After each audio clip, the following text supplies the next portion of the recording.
We can't predict the outcome. We can never predict the outcome. Don't do things just because you think you're going to get something for it. Follow what's interesting. Forgive me for the times that I haven't really treated what's been bestowed on me like the blessing that it is. The only thing that I need to focus on is getting out the door. Like, getting out the door is the most important thing that I need to do. There's a clip that I've referenced quite a lot in the Creative Minds videos, which is one where Earl Sweatshirt tells us that we shouldn't be trying to always take from our creative passions. And instead, if we show love to them and we give them time, they should be able to feed us back and actually nourish us. Just simply enjoying it. Like, I don't have to overstate the enjoyment of it. But yeah, man, I think it comes back to love. If you love it, if you love yourself, you showing love to it, showing love to people around you, I think you're gonna be okay. What I'm going to argue in this video is that where this can start is by thinking about the kinds of activities that actually build energy for us, that actually put us in the right creative space. And then taking that knowledge, taking that awareness then, and thinking about building specific creative engines into the foundations of our projects to make sure that we're pushing in the right direction and with the right energy. A lot of it is just driving and walking. Everything else is completely random, and it's just, you sort of just get into a flow of direction that I don't really control it. And also trying to control it, trying to visualize what I'm trying to do, or it just doesn't work. So what is a creative engine?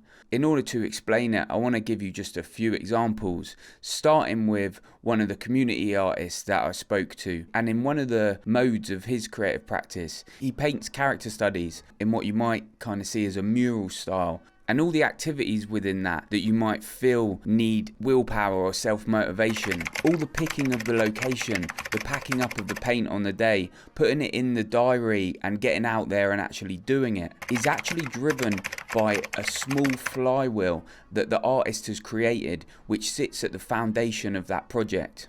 On his website, this artist has a page where people can send in pictures of themselves or loved ones that they're putting forward to say, yeah, I'd be interested if you use this as one of the subjects for your street art. Through people sending in those images, the artist then receives that in their emails and immediately has that base point of inspiration and connection, which then fuels the rest of this project, gives it that grounded base in order for everything else to work off of. And this is just one example of a creative engine. I've spoken to craft-based artists who start their practice by walking around their local area and finding things on the street, and a photographer who ended up building a project that spanned over 3 years and ended up in a published book, which all started with the simple activity of just sitting in their room and reaching out with a couple of emails or Instagram DMs every day to see if some people that they found interesting would like to have their picture taken. As I said, the goal here is to follow Earl's advice, releasing the false ideas that we need to suffer so much in self-motivating for our work, and instead setting up simple flywheels at the base of our creative projects that are going to drive us into the kind of energetic spaces we want to be engaging in. But I guess the question, when we're thinking about this sitting within this series of videos about pursuing your creative passion after 30, is how does being a more mature or not young artist help us think about these creative engines? And just before we get on to answering that question, I want to talk about a nourishing process that I've built beneath my own writing, and also along with that, the sponsor of this week's video, which is Skillshare.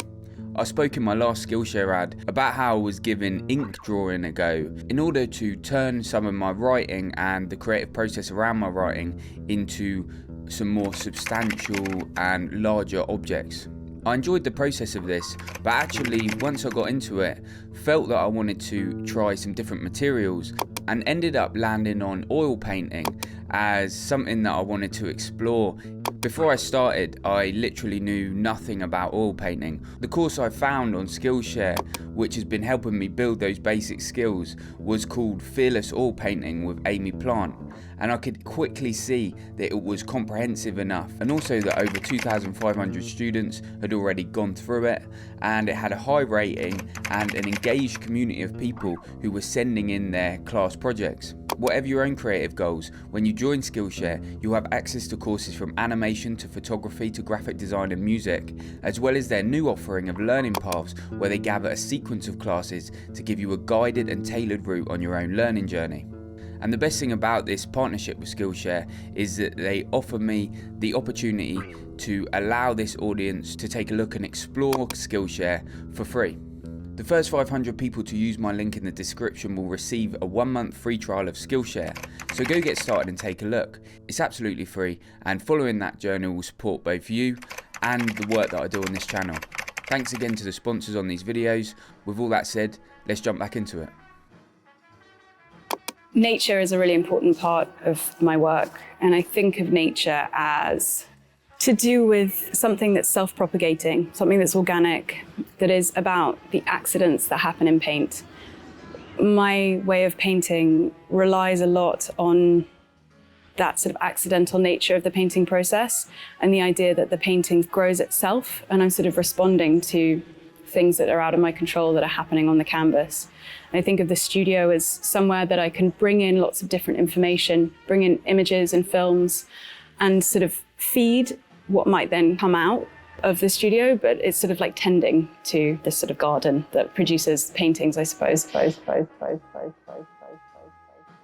wrote a newsletter article recently talking about how sometimes when I post my work on YouTube, it can actually lead me into a pretty bad energetic space in terms of pushing my work forward after that. Sometimes I'll put a video out and it will do well, and sometimes I'll put a video out and it won't do very well, won't take off on the algorithm, and both of those are fine.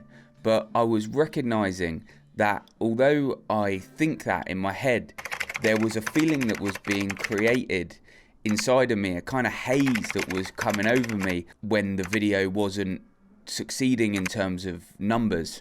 And as I became more aware of this, I recognized that this wasn't something I wanted to cultivate. What was going on here, we can quite easily see, was that I was using the success or failure of the video on YouTube as the engine for my creative drive. Here we come to the idea that I spoke of in the last video in this series of ownership and taking control of the things that drive us, and asking ourselves some key questions as well about what actually does put us in the best, most nourishing mindset when we engage in our creative work. The first album I recorded with the Red Hot Chili Peppers was I think it was their 5th album. And the albums that they had done before, they had all done in traditional recording studios. And they told me that none of those were good experiences. So we chose to rent this big house not far from here. And that was very different than showing up to a recording studio with people working in an office and other musicians in other places. We had our whole own world. And some of the members of the band didn't leave during the entire, 6 weeks or 2 months. They just stayed there until it was done.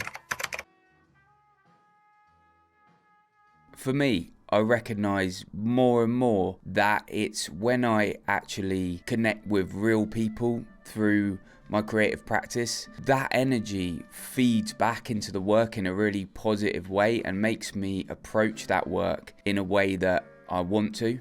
I also know that non-computer based, just slow kinds of creative practice, again, nourish that kind of energy that I want to feed into my work. These might be different for you, but when we reflect on these things and think about them and gain awareness over what's actually serving us, we can then think about how we build the basis of our creative projects on the kind of engines and flywheels that are actually going to serve that direction we want to go in. And if you start really thinking too much about like what's going to happen, where do I go, if you start just asking questions, and if you start like having all this hesitation, I mean, it happens to me all the time. Like I'll just stay at home, or I won't go do it. And Something that I've learned is I can't think about what's going to happen. I just have to like put myself there. I'm not a painter really at all, but I've started to enjoy painting the pieces I spoke about in the advert a bit earlier, which then form the basis of ideas for writing and songwriting projects that come out of them. The time spent painting those pieces puts me in a place where I feel really relaxed and positive and nourished, and a place where I can reflect slowly on the ideas that are kind of coming out of the work. Maybe your creative engine is drawing alongside your kid for an hour in the evenings, or making an arrangement with a friend to go to a gallery show once a month. Maybe it's a book or writing club you found on Facebook, or a monthly open mic where you perform your poetry, or a community project where you help paint murals for schools and public spaces. Whatever it is for you, we're reflecting on the things that build the right kind of energy in us around our creative practice, and then making sure that it's those activities that we place at the foundation of our projects in order to create that self-propelling, positive, nourishing approach. If you love it, if you love yourself, you're showing love to it, I think you're gonna be okay.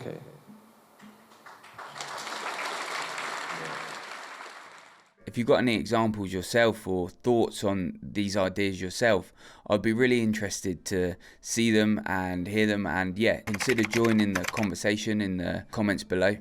If this kind of work interests you, come join the newsletter, which I'll link in the description. It's free and I never send you any bullshit.